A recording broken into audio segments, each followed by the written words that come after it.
누가복음 9장 20절 말씀입니다. 누가복음 9장 20절 말씀입니다. 우리 지난주 말씀과 같은데요, 이어서 계속 보도록 하겠습니다. 우리 다 같이 일어나서 하나님 말씀 한 절입니다. 다 같이 이 말씀 합독해서 주님의 말씀 받도록 하겠습니다. 다 같이 함께 읽습니다. 시작. 예수께서 이르시되 너희는 나를 누구라 하느냐? 베드로가 대답하여 이르되 하나님의 그리스도시니이다 하니 아멘. 앉아주시기 바랍니다. 제가 잠깐 기도하겠습니다. 우리를 사랑하시는 아버지 감사합니다. 아버지, 이 시간 주의 말씀 앞에 다시 섭니다. 우리가 이 땅에 수많은 우리를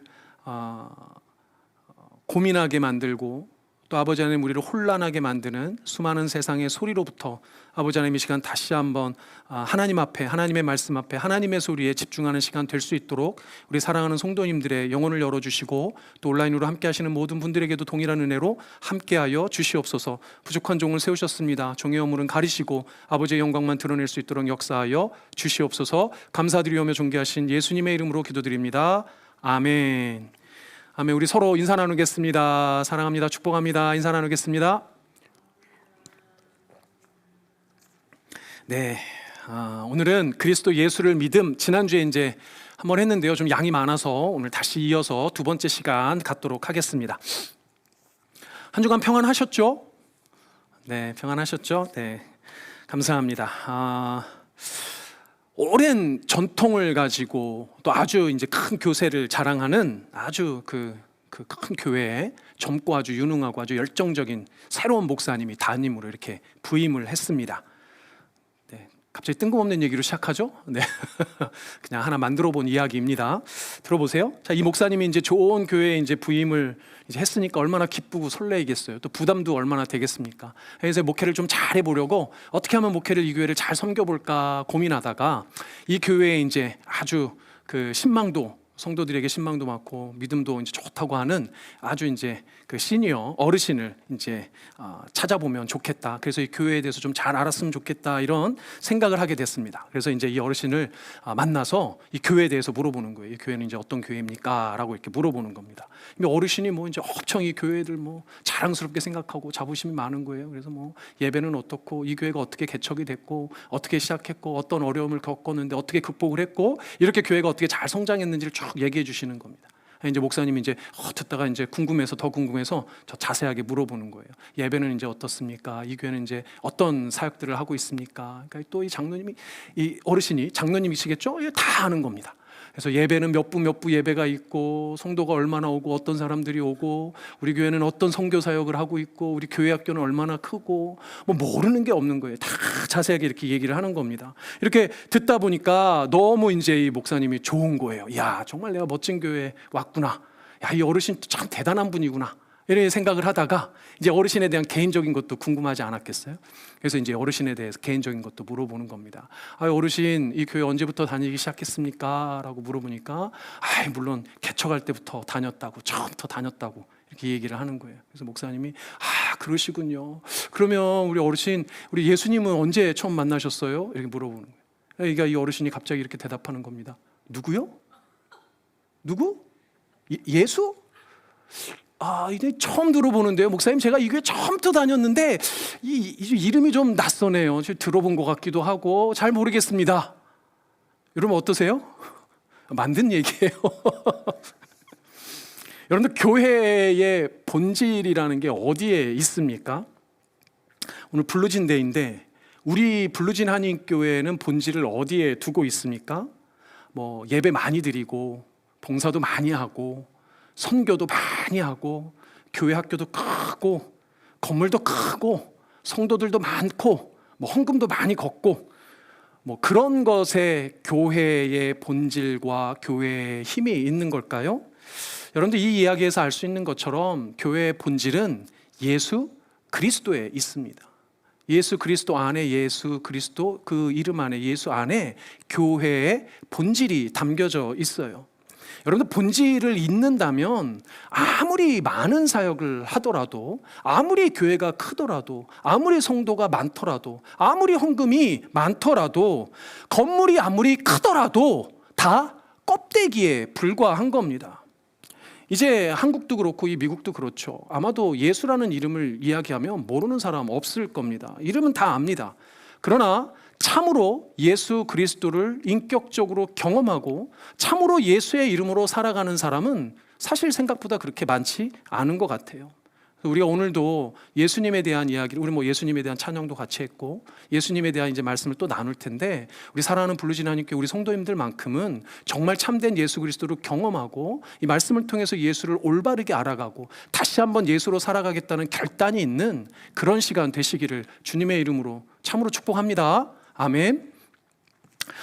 지난주에 이제 우리가 무엇에 대해서 이야기를 나눴습니까? 예수 그리스도의 직분, 그리스도라는 이름에 담겨 있는 직분에 대한 이야기를 나누었는데, 그 직분이 세 가지 직분으로 나뉘어진다라고 말씀을 들었습니다. 그래서 선지자, 왕, 제사장이라는 직분이었죠. 선지자는 어떤 직분입니까? 하나님의 뜻, 하나님의 계시의 그 말씀, 하나님의 뜻을 선포하고 그 복음을 전함으로 하나님의 뜻을 세상으로 하여금 알게 하는 직분이 선지자였습니다. 왕은 뭘까요? 왕적 직분은 뭐예요? 지금뿐만 아니라 영원히 이 만물을 창조하시고 다스리고 섭리하시며 통치하시는 왕권에 대한 이야기였습니다. 예수 그리스도는 그 왕적 그 직분도 다 감당하고 계신 거죠. 마지막 제사장은 무엇입니까? 제사장적 직분은 우리 인간의 모든 죄를 사해 주시기 위해서 이 땅에 오신 거 아닙니까? 하나님과 인간 사이에 죄로 인해서 갈라져 버린 이 넘을 수 없는, 다른 방법으로 넘을 수 없는 그 갈라진 틈을 예수 그리스도가 십자가로 메우시고 화목제물로 자신을 바치셔서 인간과 하나님 사이를 화목해 하시고 평화를 다시 찾아주신 그 영원한 생명을 주신 직분이 제사장적 직분입니다. 그래서 예수님 이 그리스도라는 이 기름 부음 받은 자라는 이 그리스도라는 이 이름 안에는 이 세 가지 직분이 담겨져 있다라고 지난주에 원리적으로 우리가 들었습니다. 기억하시죠? 네, 오늘은 제법 고개를 끄덕이시네요. 자, 이렇게 설명을 미리 해줘서 더 생각이 나신 줄 믿습니다. 여러분 잘 기억하시길 바랍니다. 자, 그런데 우리가 성경을 보다 보면 이제 익숙하고 잘 이렇게 익숙한 말씀들이 있잖아요. 오히려 너무 익숙하기 때문에 가볍게 여기는 구절들이 왕왕 있습니다. 그런 대표적인 구절 중에 하나가 베드로전서 2장 9절이에요.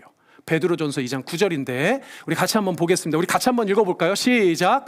그러나 너희는 택하신 족속이요 왕 같은 제사장들이요 거룩한 나라요 그의 소유가 된 백성이니 이는 너희를 어두운 데서 불러내어 그의 기이한 빛에 들어가게 하시니에 아름다운 덕을 선포하게 하려 하심이라. 아멘.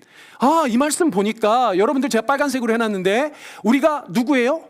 왕 같은 제사장, 왕이요 제사장이라고 합니다. 그리고 또 뭐라고 그러니까 우리가 선포하게 한대요. 우리로 하여금 저 아름다운 덕, 복음의 말씀을 선포하게 하는 역할도 우리에게 주셨다는 거예요. 그러니까 말하자면 예수님께서 그리스도로서 감당하셨던 선지자적 직분과 왕적 직분과 제사장적 직분을 누구에게 넘겨주신 거예요? 바로 우리에게 넘겨주신 거예요. 할렐루야. 대단한 일인 줄 믿습니다. 우리에게 그리스도가 감당하셨던 선지자요 왕이요 제사장인 직분을 우리에게 위임해 주셨다는 거예요.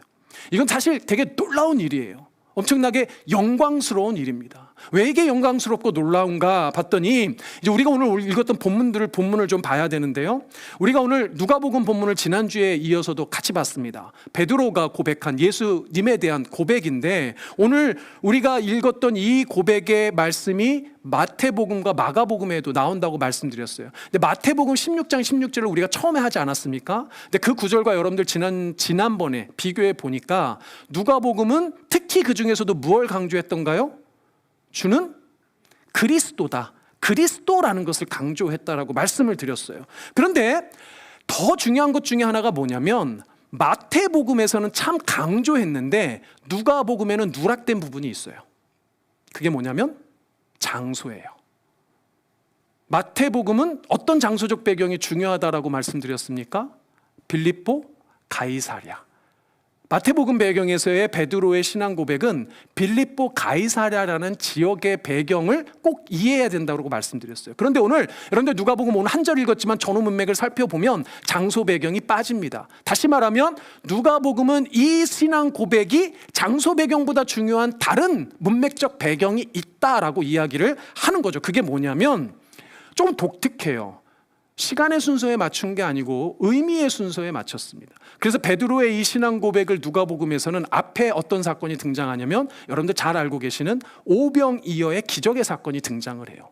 그리고 뒤이어서 등장하는 건 예수님이 구약의 모세와 엘리야를 변화산에서 만났던 변화산 사건이 등장을 합니다. 여러분들 특별히 보면 이 오병이어의 사건은 어떤 사건이냐면 우리가 흔히 뭐라고 해석을 하냐면 하나님 나라 곧 천국의 잔치를 모델하고 있는 그 이야기로 우리가 해석을 합니다. 5천 명이 넘는 2만 명이 넘는 수많은 사람들이 예수 그리스도께서 축복해 주시는 음식을 가지고 나누는 천국 잔치의 모형이라는 거죠. 그러니까 오늘 이 본문은 사실은 어떤 문맥에서 오고 있는 거냐면 하나님 나라 이 천국 잔치의 모형의 모델에서 이어지고 있다는 거예요. 근데 놀랍게도 오늘 이 베드로의 신앙 고백의 마무리도 뭐라고 이어지고 있냐면 하나님 나라의 언급이 이어집니다. 누가복음 9장 27절에 내가 참으로 너희에게 이르노니 여기 서 있는 사람 중에 죽기 전에 누굴 봐요? 뭘 봐요? 하나님의 나라를 볼 자들도 있느니라. 그러니까 누가는 이 베드로의 신앙 고백을 어떤 배경에서 이해하는 걸 원했냐면 하나님 나라의 배경에서 이해하기를 원했다는 거예요. 하나님 나라의 배경 하에서 예수님의 직분인 그리스도에 대해서 강조했다라는 거죠. 그럼 사랑하는 여러분, 하나님 나라는 어떤 나라입니까? 하나님이 통치하시는 나라, 예수님이 통치하시는, 왕이신 예수님이 통치하시는 그 모든 나라를 의미하는 거 아닙니까? 이 순간도 예수 그리스도는 온 우주 만물과 우리의 삶 모든 구석구석 여러분들의 일상의 모든 부분을 다 통치하시는 왕이신 줄 믿습니다. 그러니까 우리의 삶도 하나님이 통치하시고 예수님이 왕이신 예수님이 통치하시는 곳이니까 사실은 우리의 삶의 자리도 하나님 나라의 자리라는 거예요. 이걸 지금 누가는 말하고 싶은 겁니다. 다시 말하면 하나님 나라에 예수 그리스도의 직분이 있는 것처럼 우리도 하나님 나라에 뭐가 있다는 거예요? 직분자라는 거예요. 그러니 얼마나 놀랍습니까? 한 나라의 장차관, 여러분들이 하나님 나라의 장관, 차관이라는 말이잖아요. 얼마나 놀랍고 위대한 일이 하나도 안 놀라. 맨날 안 놀라요. 왜 여러분들은? 놀라는 표정이라도 한 번씩 줘봐요. 네? 여러분들 어디 뭐 저기 저기 뭐예요? 이 샬럿츠빌 여기 조그만한 이 도시 시청에서라도 뭐 여러분들 뭐 하나 줘요. 근데 우리는 심지어 하나님 나라의 장관 차관과 같은 그런 직분을 맡겨 주신다는 거예요. 그런 의미에서 베드로전서 2장 9절을 다시 한번 보면 그러나 너희는 택하신 족속이요 왕 같은 제사장들이요 거룩한 나라요 그의 소유가 된 백성이니 이는 너희를 어두운 데서 불러내어 그의 기이한 빛에 들어가게 하시니 예수 그리스도의 아름다운 덕을 선포하게 하려 하심이라. 할렐루야. 이 놀라운 직분에 여러분들을 초대하시고 그 직분을 여러분들에게 맡겨주셨다는 거니까, 하나님 나라 장관시켜 주셨다는 거니까 얼마나 놀랍고도 영광스럽냐는 거예요. 그 영광을 누리시는 여러분들 되셨으면 좋겠습니다. 네, 반응이 시원찮아서 인사 나누겠습니다. 빨리 앞뒤로 보시면서 당신은 하나님 나라 장관입니다. 빨리 인사하세요. 자, 당신은 하나님 나라 장관입니다. 네, 할렐루야. 와, 우리 하나님 나라 장관이 뭐 좋습니다. 네. 자, 우리가 이 사도신경 우리 신앙 고백 이 강해를 계속하면서 오늘도 이제 여러분들 좀 눈치채셨겠지만 이 신앙의 고백이라는 건요 입술의 고백이 아닙니다. 우리가 입술로 고백한다는 건 우리의 삶으로 이렇게 살겠다라는 삶의 고백이에요. 다시 한번요, 우리의 신앙 고백이라는 것은 입술의 고백이 아니고 삶의 고백을 의미합니다. 그래서 여러분들 처음부터 이 시간 처음부터 사실은 하나하나의 믿음을 다룰 때마다 신앙 고백에 대한 이야기를 다루고 우리가 실천적인 내용을 꼭 다루었었습니다. 기억하시죠? 그렇다면 오늘은 그리스도 예수를 믿는 믿음을 실천하는 삶은 과연 무엇일까라는 생각을 해보면 그게 곧 하나님께서 우리에게 주신 하나님 나라의 직분자로서 어떻게 살아갈 것인가에 대한 내용이 될 겁니다. 그런데 이게 그렇게 가벼운 일이 아닌 게 놀랍고도 영광스러울 뿐만 아니라 이게 바로 우리 그리스도인의 정체성을 드러난다고 그래요. 우리 그리스도인의 정체성, 우리 그리스도인이 누구냐라는 정체성이 여기서 드러난다고 하는 겁니다. 우리가 하이델베르크 요리문답이라는 게 있어요. 우리 개혁파, 우리 개혁 신앙을 따르고 있는 개혁교회에서 아주 중요하게 여기는 몇 가지 신앙 고백서들이 있는데, 이 하이델베르크 요리문답이 대표적입니다. 우리 신앙 고백을 우리 요리문답서로 이렇게 담아 놓은 건데, 제32문의 제목이 이래요. 질문이 이래요. 그대는 왜 그리스도인이라 불립니까? 그러니까 당신은 그리스도인이라고 하는 그 정체성이 뭐에서 드러나는 겁니까? 하고 질문하는 거죠. 답이 이렇습니다. 좀 길지만 제가 천천히 읽어드리겠습니다. 내가 믿음으로 그리스도의 지체가 되었고 또한 그의 기름 부으심에 참여한 자가 되어, 무슨 말입니까? 그리스도의 직분을 받았다는 거죠. 우리도 그의 이름을 고백하고, 자, 고백한죠. 고백하는 것에서 끝나지 않습니다. 나 자신을 감사의 산 제물로 그에게 드리며 또한 이 땅에 사는 동안 자유롭고 선한 양심으로 죄와 마귀를 대적하여 싸우며 그 이후로는 그와 함께 영원히 모든 피조물을 통치할 것이기 때문입니다. 저기서 말하는 드리다, 싸우다, 통치하다는 다 실천적인 내용이에요. 다 삶을 저렇게 살아라 라는 내용입니다. 그렇다면 우리가 하나님 나라의 직분자, 기름 부으심에 참여한 자로, 그리스도의 직분을 위임받은 자로 어떻게 살아가는 것이 맞는가, 무엇이 우리에게 중요한가를 다뤄야겠죠. 그래서 몇 가지를 좀 다루려고 합니다. 첫 번째는 여러분들 주신 직분에 감사하시길 바랍니다. 여러분들 이미 주신 직분이 있어요. 주신 직분에 감사하시기 바랍니다.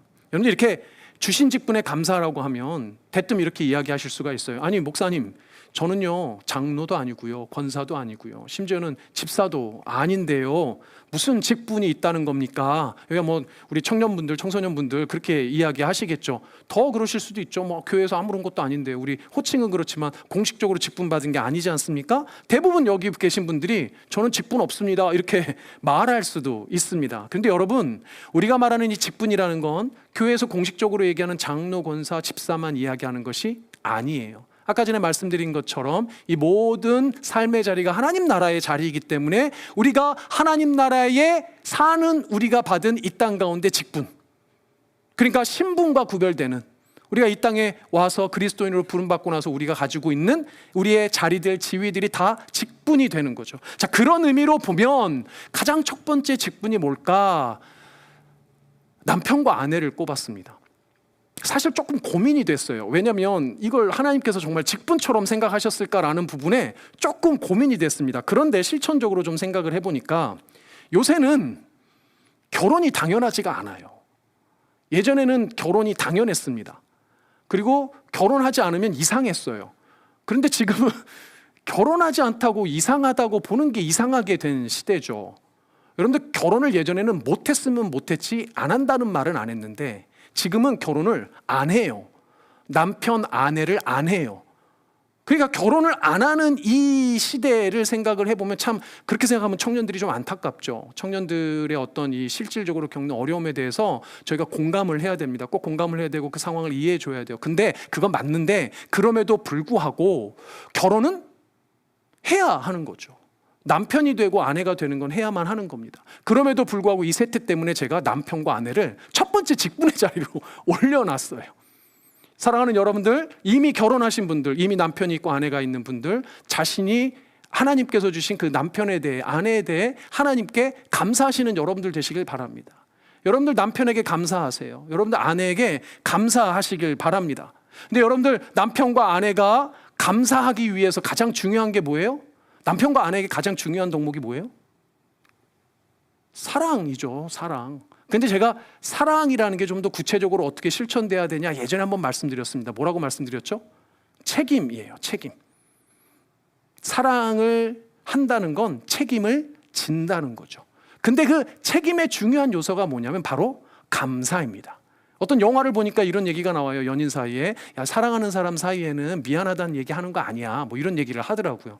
근데 뭐 살다 보면 미안한 일이 있을 수도 있으니까 미안하면 미안하다라고 표현을 해야겠죠. 그런데 사실 사랑하는 여러분들, 남편과 아내 사이에 사실은 미안하다는 말은 가면 갈수록 줄고, 대신에 뭐가 늘어야 돼요? 감사하다, 고맙다 라는 말이 자꾸 늘어야 될 줄 믿습니다. 감사가 늘어나고 고마움이 늘어날 때마다, 야, 나 같은 거 결혼해줘서, 나 같은 거 남편 삼아줘서, 나 같은 거 아내 삼아줘서 고맙다 감사하다라고 할 때 사실 사랑도 깊어지는 것 같아요. 사랑하는 우리 성도님들, 남편에게 아내에게 감사하시길 바랍니다. 그리고 그 남편 주신 아내 주신 하나님께 감사하셨으면 좋겠어요. 지금은 결혼하고 싶어도 정말 참 하기 어려운 시대가 되어버렸으니 여러분들 더 그랬으면 좋겠습니다. 더 나아가서 선배가 중요합니다. 그러니까 우리 교회 안에서 결혼하신 분들 절대로 우리 다른 사람들이 있을 때 남편용 보는 거 아니에요. 아내흉 보는 거 아니에요. 남편흉, 아내흉은 새벽 예배 때 하나님께만 하시기 바랍니다. 우리 청년들 듣고 결혼하면 안 되나 보다 이런 생각 안 들도록 우리 청년들은 결혼에 대해서 얼마나 좋아요. 결혼하면 좋으신 거 맞습니까? 할렐루야, 좋으신 줄 믿습니다. 네, 너무 좋아요.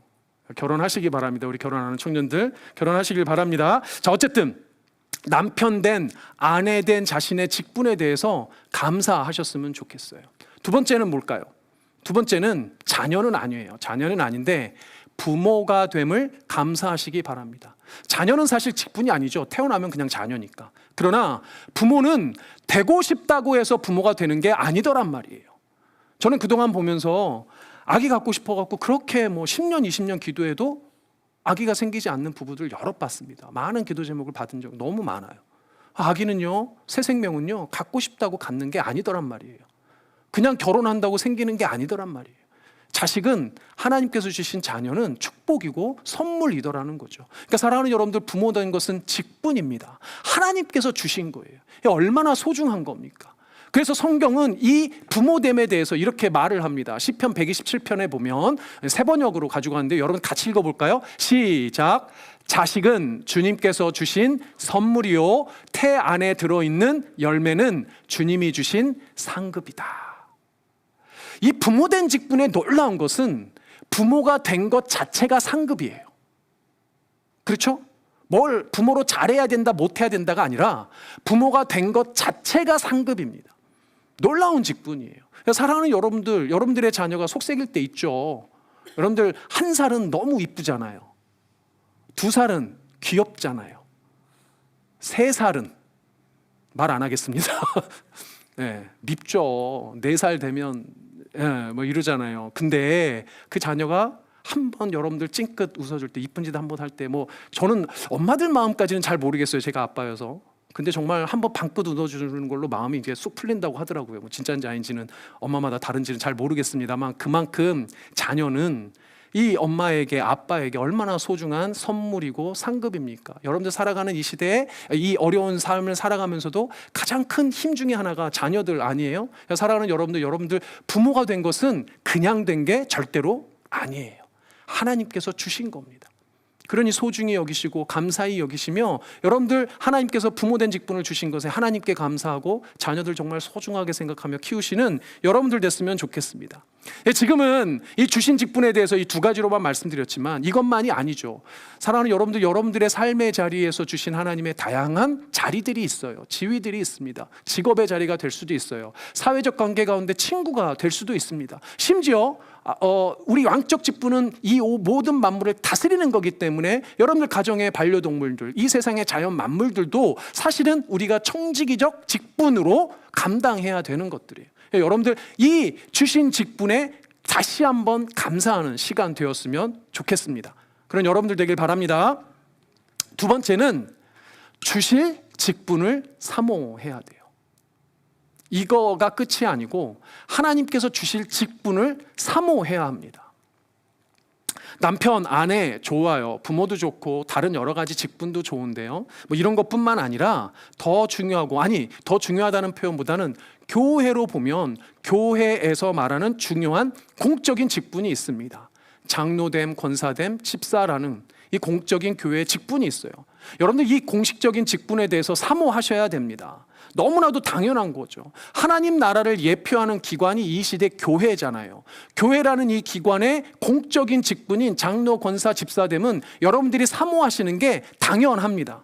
잘하였도다 착하고 충성된 종아 라고 칭찬하실 때 그 칭찬으로 머물지 않고 예수님께서 이야기하신 더 큰 것이 있었죠. 그게 뭡니까? 그게 뒤에 이어진 주인의 즐거움에 참여하는 거였어요.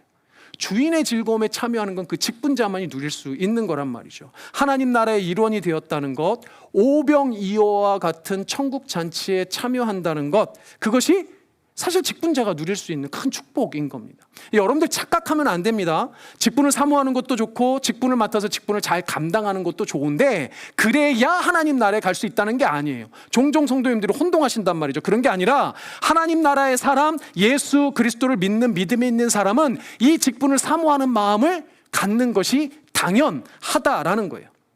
이 공적 직분을 사모하시는 여러분들 되시길 바랍니다. 집사 되기를 사모하시고 장로 되시기를, 권사 되는 것을 사모하는 여러분들 되셨으면 좋겠습니다. 설교 준비하면서도 분명히 이렇게 말씀드리면 조금 뚱할 거다 뭐 이런 생각이 들었어요. 왜냐, 직분 얘기하면 부담되시잖아요. 그런 분들 많으시죠. 제가 되짚어 보면 왜 성도님들이 이 직분에 대해서 부담스러워할까? 뭐 이유는 많죠. 이유는 많습니다. 뭐 세상의 이유를 찾을 수도 있고 세태의 이유를 찾을 수도 있지만 그 부담의 한 부분은 교회가 주고 있는 것 아닌가라는 생각이 조금 들었습니다. 직분이 곧 많은 헌금을 얘기하는 것이고 직분이 곧 많은 일과 봉사를 의미하는 것처럼 그렇게 잘못 생각하도록 교회가 만든 것은 아닌가라는 이런 생각이 조금 들었어요. 뭐 심지어는 장로 얼마, 권사 얼마, 뭐 집사 얼마, 뭐 이렇게 마치 매관, 매직하는 것처럼 돈이 있어야 교회의 직분도 얻는 것과 같은 이런 세태가 좀 부끄러운 얘기지만 안타까운 일이지만 있어 왔더라는 거죠. 물론 지금은 이제 뭐 대부분의 교회들은 안 그렇지만 뭐 그런 세태들이 분명히 제법 있었습니다. 안타까운 일입니다.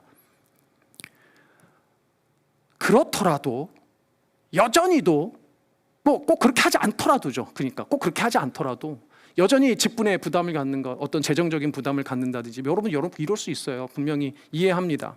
근데 여러분들 교회는요, 큰 돈이 큰 일을 하는 게 아니에요. 제가 처음에 말씀드렸던 것처럼 큰 돈이 큰 일을 하는 게 아닙니다. 크던 작던 하나님이 사용하시면 그게 큰 일이 되더라는 거예요.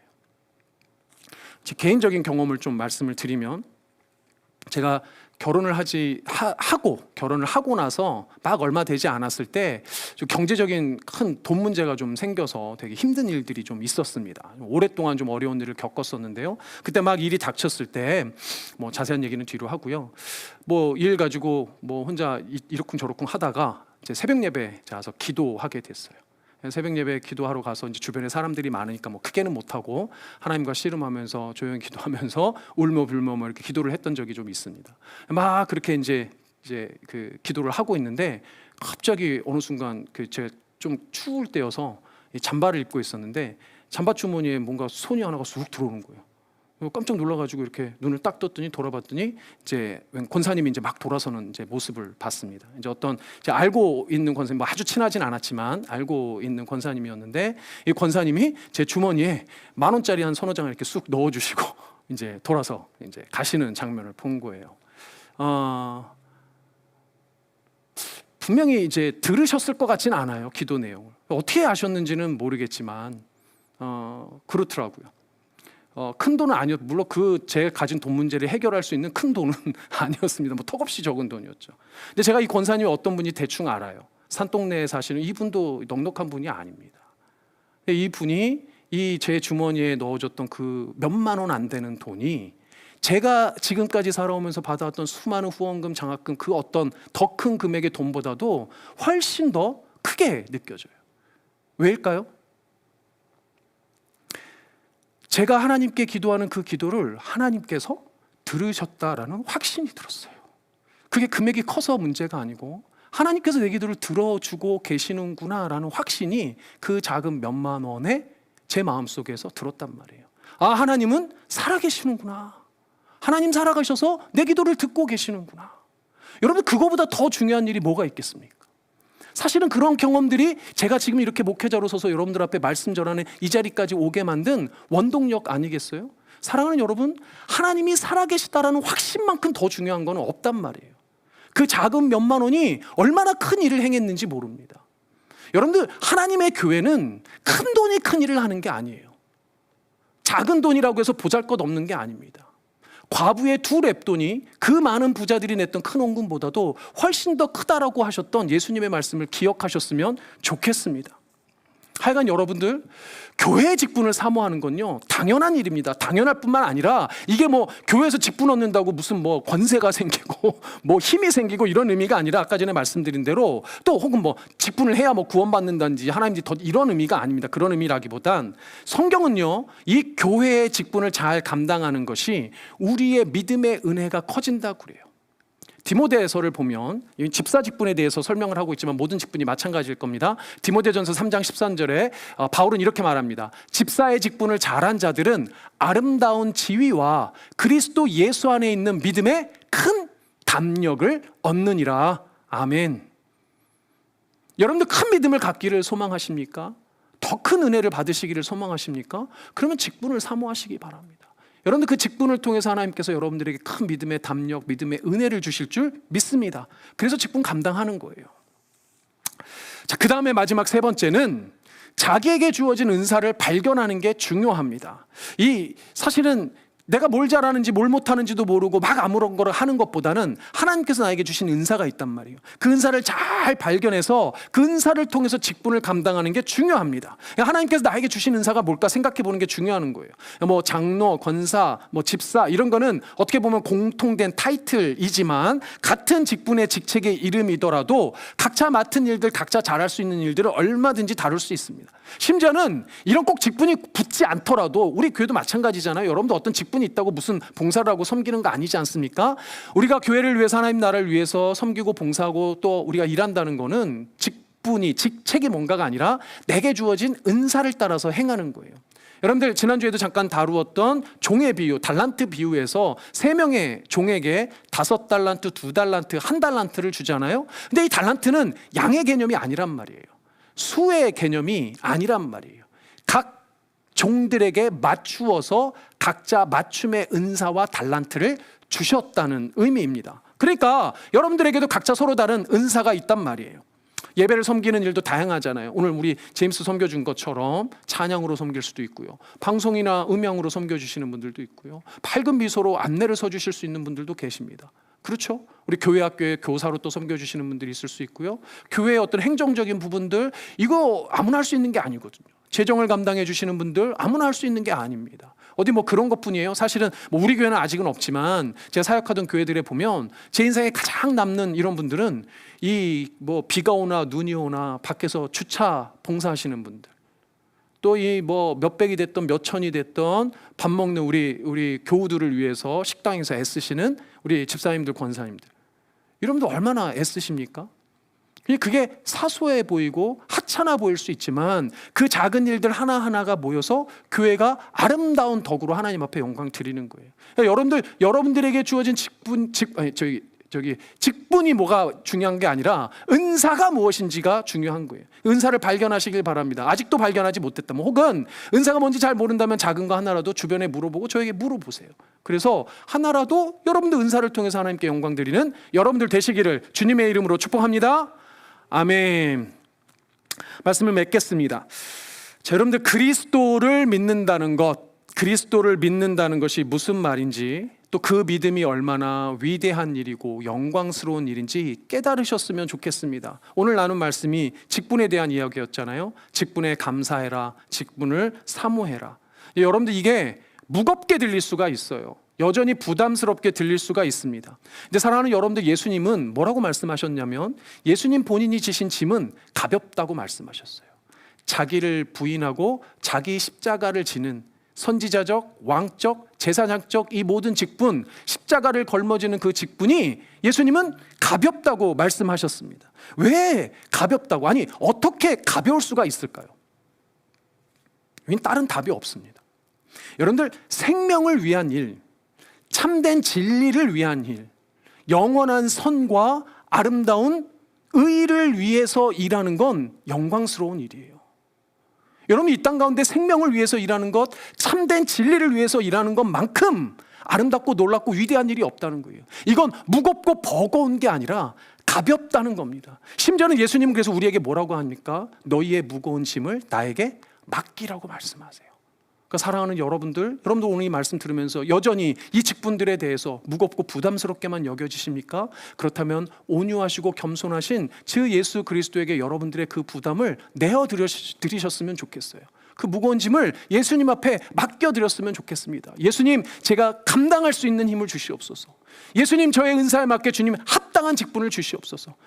아버지 하나님, 저도 하나님 나라의 그 놀라운 천국 잔치에 함께하고 싶습니다. 그 즐거움에 참여하는 자 되고 싶습니다. 예수님, 나의 마음속의 부담들, 내 생활의 모든 여건들 아버지 하나님께서 치워 주시옵소서. 그래서 여러분들 상황을 하나님 앞에 놓지 마세요. 하나님을 그 상황 앞에 놓으시는 여러분들 되셨으면 좋겠습니다. 저는 간절히 바랍니다. 우리 사랑하는 블루지 성도님들 모두가 예수님 앞에, 하나님 앞에 잘했다, 착하고 충성된 종아, 이렇게 칭찬받으셨으면 좋겠어요. 저 우리 사랑하는 블루진 성도 모두가 이 직분들, 하나님 나라의 그 놀라운 사명들 잘 감당하시면서 하나님 나라의 그 기쁨의 잔치에, 즐거움의 잔치에 제일 상석 앉으시는 여러분들 되셨으면 좋겠습니다. 그런 면에서 이번 한 주 여러분들 그 부담, 그 짐들 예수 그리스도에게 맡겨주시고 예수와 동행하시며 승리하는 삶 사시는 여러분들 되시기를 주님의 이름으로 축복합니다. 아멘, 아멘. 이 시간 우리 다 함께, 우리 함께 처음에 찬양했었던 은혜로다라는 찬양 한 번 더 했으면 좋겠습니다. 우리가 다 은혜인 줄 믿습니다. 하나님께서 우리에게 은혜로 주신 이 놀라우신 이 직분들 감사함으로, 사모함으로 나아갔으면 좋겠습니다. 우리 다시 한번 은혜로다 우리 한번 찬양하고, 그다음에 우리 블루진 공동체 고백하고 제가 기도하고 축도하고 마무리하도록 하겠습니다.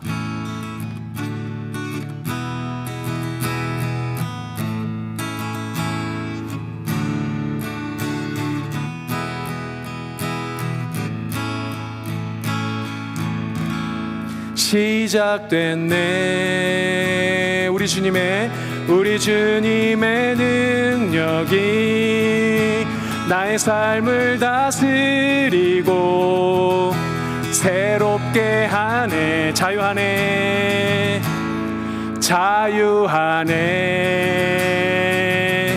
죄와 사망으로부터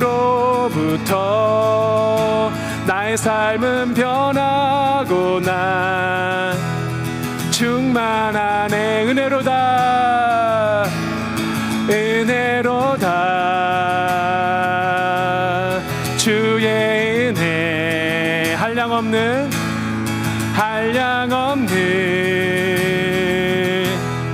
주의 은혜 은혜로다. 주의 은혜 변함없는 신실하신 주의 은혜. 우리 은혜로다 마지막으로 은혜로다. 주의 은혜 한량없는 주의 은혜 은혜로다. 주의 은혜 변함없는 신실하신 주의 은혜 변함없는 신실하신 주의 은혜.